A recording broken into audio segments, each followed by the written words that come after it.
Dünyanın pek çok bölgesinde Müslümanlar Ramazan ayını savaş, baskı, zulüm, sürgün, açlık ve fakirlik içinde geçiriyor.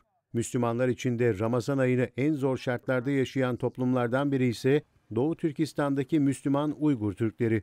Komünist Çin rejimi baskı ve soykırım politikaları yürüttüğü Doğu Türkistan'da Ramazan ayında yeni yasaklar ve yeni insan hakları ihlalleri uygulamaya başladı. Uygur Özerk Bölgesi'nden gelen bağımsız haber kaynaklarına göre Çin Komünist Partisi, bölgede yaşayan Müslüman Uygur, Kazak ve Kırgız Türklerine karşı tutuklamalar yapıyor ve sistematik baskı yapıyor. Çin Komünist Partisi'nin uygulamalarına göre Ramazan ayında oruç tutmak, Kur'an okumak, camiye gitmek, namaz kılmak ve helal gıda ürünleri alıp satmak yasak. Çin rejimi bu Ramazan'da Müslüman kadınlara başlarını örtme yasağı da getirdi ve yasağa uymayanların cezalandırılacağını duyurdu. Çin'de 2 milyondan fazla Müslüman Uygur Türk'ü suçsuz ve sebepsiz bir şekilde toplama kamplarında tutuluyor ve hapse atılanların sayısı her geçen gün artıyor.